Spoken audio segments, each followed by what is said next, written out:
Hey guys, Stump. I was tying up some Kip Tail jigs, so I thought I'd go ahead and make a video of this. So if anybody was interested in tying Kip Tail, what I'm using, I'm tying a 1/32 right now, and on the 1/32 I used a 6/0 unithread. What we're gonna do is just start your thread like you always do. Carry it back down to your hook point, run it back all the way up to your head, and then run it back just a little bit. When I cut my thread, what I want to do is spin my bobbin counterclockwise. And when I put my campfire up there, you already have a loop in your thread, and it's going to loop back this way so you can hook it. So what you want to do is just go ahead and just go ahead and spin that. Then I'll take a little bit of super glue and just coat them threads. And you're going to need that to hold on to your Kip Tail. And what I'm going to do is just finger it off. The the butt end of your Kip Tail is going to be shorter hair, so you can tie your 30 seconds up to about right here, and then you'll start your 1/16 and work on your longer hair up here. What I'm going to do is just get a clump of it about a 1/4 inch long, cut off right at the stem, and that's what you're going to have.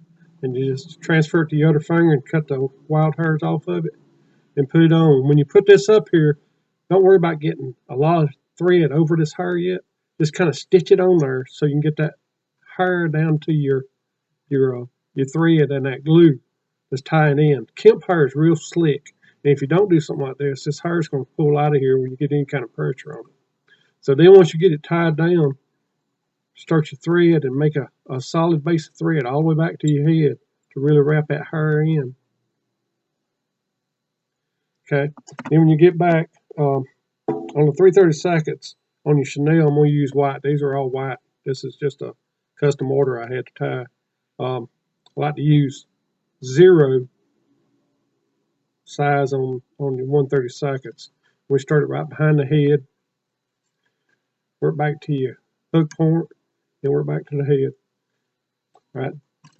Then if you got a rotary vise, all you have to do is just grab this bobbin between your two fingers and hold on to that Chanel, and then just start winding it back up toward the head.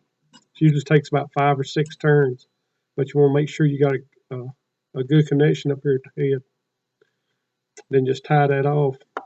And when I cut it, I always cut it to the thickness of the body. So it should be right there. That way you can grab the very end of it and get you a couple of wraps of thread. Then take your head cement and just hit your thread. Then whip finish it about 5 times. And you're done with it. That's your Kip Tail jig. I'm going to go ahead and tie another one just so you can see how fast these can be tied if you're just tying a bunch of them. I'm tying about 20 of the 1/32 and also the 1/16 today. But just watch and see how fast you can actually tie these. See, you put your jig in the vise and get your thread, start right behind your head and run to your tip point. Run it back up behind your head, counterspin it,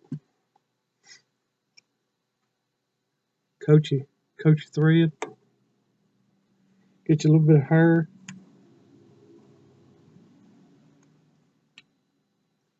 Stitch it on, run it back behind your head point.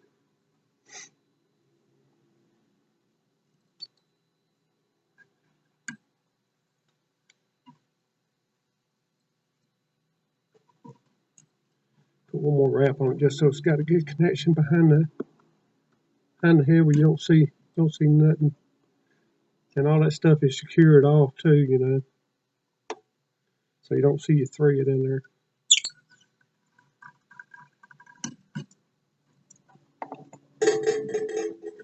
That's how fast you can whip one of them out. Ain't much to them. They're excellent jig in the fall and in the winter, cold months, when the fish don't want nothing real aggressive. The bait's done slowed down, and these are excellent jigs.